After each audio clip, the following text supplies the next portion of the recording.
Omdo. Jadi hari ini kita bakal ngebahas sesuatu yang lagi viral nih. Apa tuh? Kalian udah denger belum kalau misalnya Kang Deddy Mulyadi bikin kebijakan kalau anak-anak yang bermasalah bakal dikirim ke barak militer? Ih, cakep. Nah makanya nih kita bakal ngebahas ini karena kedengarannya kayak seru banget ya sih, jarang-jarang loh anak bermasalah dimasukin ke militer. Aduh, ingat zaman gue SMA lagi. Nah kebetulan aku di SMA jarang dengerin gini-ginian sih, karena kebetulan aku juga nggak yang denger gimana. Baik-baik. Nurut baik ya. Aturan. Harus dong, kan aturan ada untuk dipatuhi bukan dilanggar. Ada kan banyak anak bandel. Boleh. Nah, jadi kita langsung lihat aja kali ya, kayak gimana sih kegiatannya nih dikirim ke militer, disuruh ngapain sebenarnya? Gas, kita lihat yuk. Kita lihat, let's go. Oh beneran.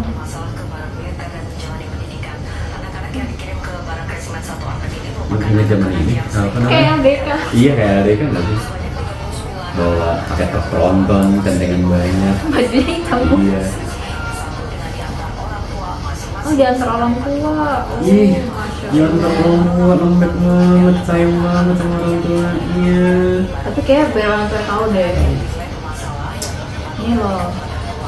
Apa ini? Oh beneran. Nah, tapi bener sih. Banyak sih. Nah, bener.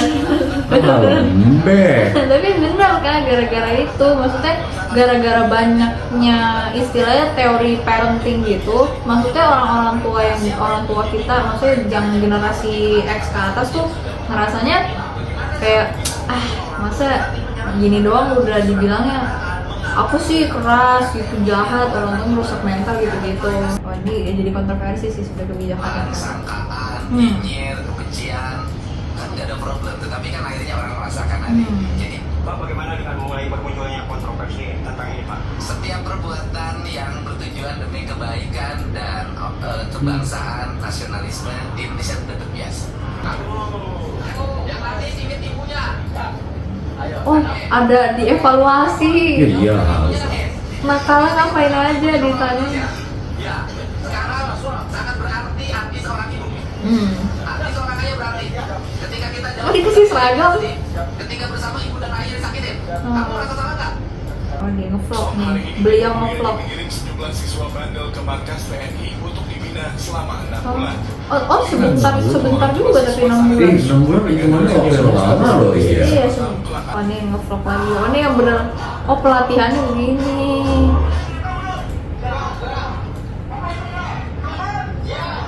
Oh.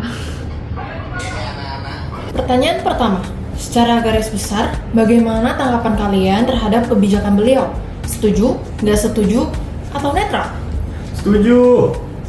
Soalnya gue ngerasanya kalau misalkan siswa-siswa bermasalah dikirim ke pelatihan militer tuh bisa banget kasih efek jerak, karena mereka di situ nggak cuma dikasih tahu kalau mereka salah, tapi mereka juga dilakukan pendisiplinan diri untuk kebaikan mereka diri sendiri maupun untuk orang-orang di sekitar mereka. Kalau aku netral, karena menurutku kadang kebijakan setegas apapun kan selalu balik lagi ke orangnya. Kalau misalnya kan mindset semua orang tuh beda-beda, jadi efektivitas sesuatu tuh tergantung yang menjalankannya juga. Tuh, kalau aku juga netral sih, balik lagi ke orangnya. Mungkin bisa jadi habis setelah pelatihan itu dia bisa balik lagi ke stand publiknya. Iya, Jadinya mungkin ya salah satunya oke juga gitu. Iya, karena lingkungan juga mempengaruhi sikap. Betul. Pertanyaan kedua, menurut kalian apakah kebijakannya bisa sungguh efektif mendisiplinkan dan memberi efek jerah? Efektif banget, soalnya yang latih itu militer langsung loh, emang tingkat disiplin mereka tinggi, pelatihannya keras. Jadi emang udah pasti siswa-siswa bermasalah itu perlu penanganan ekstra, dan gue yakin kalau misalkan orang-orang di militer itu adalah orang-orang yang pas untuk melakukan kegiatan untuk mendisiplinkan diri. Menurutku juga efektif gak efektif balik lagi tergantung yang ngejalanin, karena kadang lingkungan itu mempengaruhi persepsi. Nah persepsi itu mempengaruhi perilaku. Makanya kalau misalnya dia di sana kan dia lihat ada figur yang dia takutin kan, TNI. Kalau misalnya tadi di rumah dia lihat figur emak bapaknya, dia nggak bisa, dia ngerasa beda nih, gak usah takut lah, begitu lagi kan. Jadi Tapi tergantung cara orang itu menanggapi kebijakannya gimana. Tuh. Kalau menurut aku sih kayaknya efektif ya, soalnya mungkin efeknya itu buat kedepannya siswa-siswa lebih jadi rasanya lebih takut gitu sebelum dia bertindak, karena bisa dikirim ke pelatihan militer selama setengah tahun. Mungkin jadi lebih ke efek ancaman ya. Betul. Itu jadi ngasih ancaman ke otak buat gak bersikap kayak gitu kalau di sini lagi. Betul.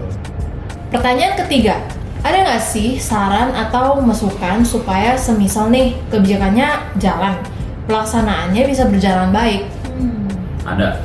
Saran dari aku adalah dibikin sosialisasi ketika mereka baru masuk sekolah, dan ini nggak cuma buat siswa juga tapi buat orang tua. Jadi ketika mereka baru masuk sekolah dikasih tahu nih, oh ada tingkat-tingkat pelanggaran nih. Kalau misalnya udah nyampe tingkat pelanggaran tertentu, maka konsekuensi yang dilaksanakan adalah mereka dikirim ke camp militer. Jadi mendapatkan konsen dari orang tua maupun siswa. Nih, jadi biar tahu dan ngerti dulu ya. Iya, tapi kalau misalnya biar efektif balik lagi orangnya yang ngejalanin gitu. Kayak ya oke, kayak ada kebijakan begini ya kamu mengatur sikap gitu, bukan karena takut itu tapi karena lebih takut ke kalau kamu merugikan orang lain gimana gitu. Jadi sebenarnya ada kebijakan gitu untuk menunjukkan kalau ada loh orang yang aware dengan pelanggaran yang kamu lakukan. Dia belajar tanggung jawab sih sebenarnya. Kalau menurutku sih mungkin lebih semuanya nggak cuma di Jawa Barat doang ya, mungkin seluruh Indonesia harus dijalankan program ini. Iya. Ya mungkin lebih merata lah ya. Bagi kalian yang nggak mau ketinggalan tren dan berita-berita hits, kalian harus wajib subscribe ke channel Omdo di YouTube, plus nyalain lonceng notifikasi. Bye-bye!